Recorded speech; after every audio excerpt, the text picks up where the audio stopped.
आज बहुत आवश्यकता है। तो भारतीय ज्ञान परंपरा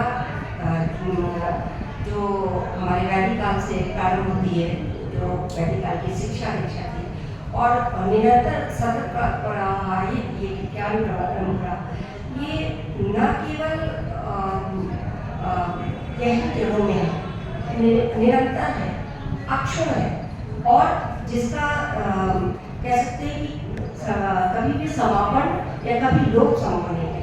हाँ, कमियाँ और जिसको कहते हैं कि बहुत सारे राजनीतिक और सामाजिक कारण थे कि उतार चढ़ाव आए, लेकिन उनकी जो जड़ें हैं, रूट्स हैं, बहुत गहरी हैं।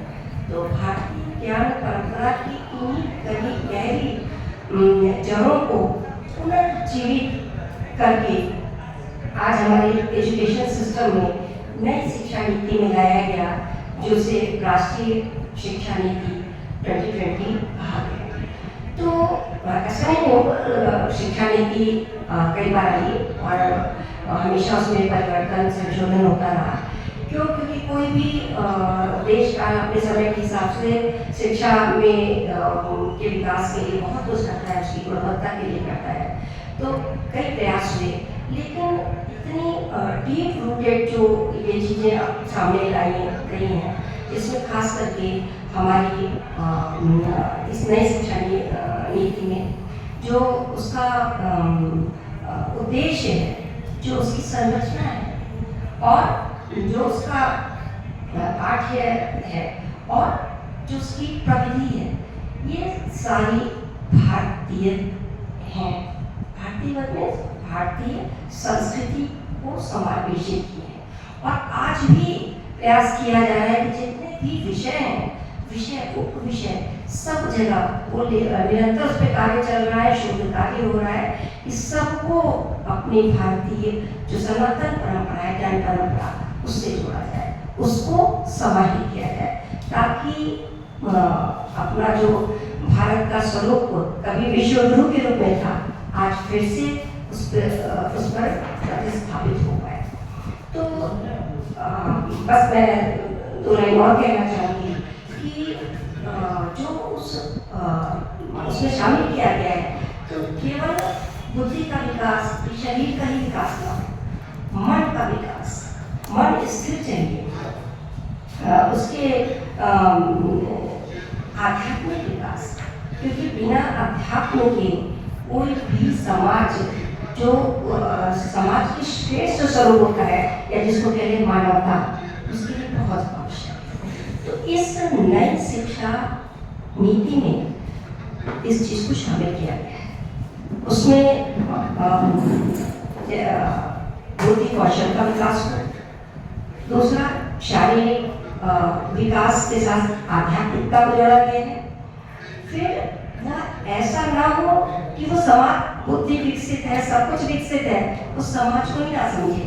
मैं एक उदाहरण देना चाहूँगी। आप लोग जानते होंगे भीष्म पितामह कितने विद्वान, कितने पारंगत थे विद्याओं में, लेकिन वो किधर खड़े थे? ये बहुत मायने रखता है। जो व्यक्ति अगर सामाजिक नहीं होगा और सब कुछ विकसित होगा, तो क्या समाज पर उसका क्या प्रभाव पड़ेगा और फिर उसका क्या परिणाम होगा, ये सब सभी को मिलेगा।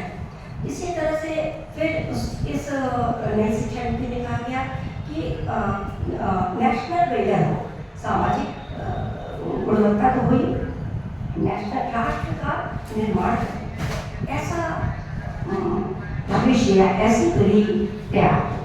और लास्ट में केवल नेशनल वेलफेयर ना हो, राष्ट्र निर्माण ही नहीं, वरन विश्व के परिप्रेक्ष्य में जो हमारे पर्यावरण है, इसका श्रेष्ठ स्वरूप बनाए रखने के लिए, जो कि तरह तरह की समस्याएं हैं, एक समस्या नहीं है। अब चाहे क्लाइमेट चेंज हो, ग्लोबल वार्मिंग हो, अब ड्राउट बर्स्ट, आपको तो इतनी बिजली गिर रही है तो सामान्य नहीं गिर रही है, कहीं भी गिर जा रही है, प्रकृति क्यों इतना विपरीत चल रही है। तो इन कहने का है कि इन सारी चीज़ों को अगर ध्यान में दिया जाए, तो विश्व का कल्याण के लिए, मानवता के लिए इस सारी चीज़ों को समाहित किया गया है। तो इसलिए बहुत इम्पॉर्टेंट है। और ये इस टॉपिक पर शायद जितने भी शोधार्थी या टीचर्स मुझे दिख रहे हैं, मुझे उम्मीद है कि अपने अपने विचार व्यक्त करेंगे और उनसे अपने जो भी कुछ उनसे कोई क्वेश्चन करना चाहता है वो पूछेगा, वो भी अपना कुछ सजेशन लेना चाहते हैं तो भी क्वेश्चन पूछ कर सकते हैं। Most welcome. तो ये जो हम आपके साथ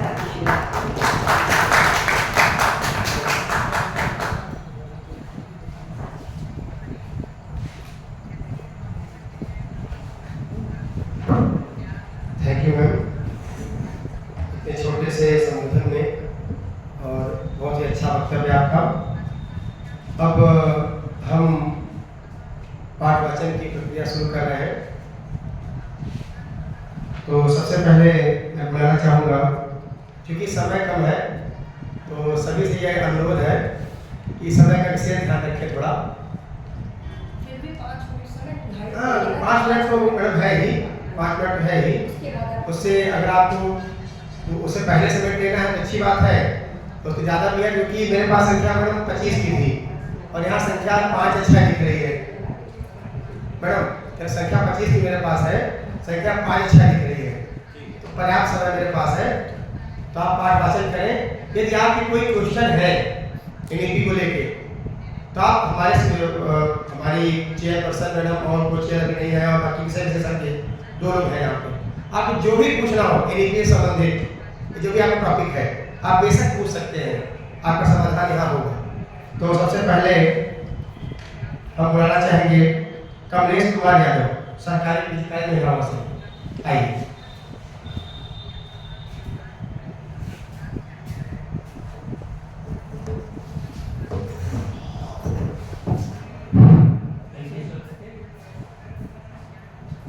मैं कमलेश कुमार यादव, शोध छात्र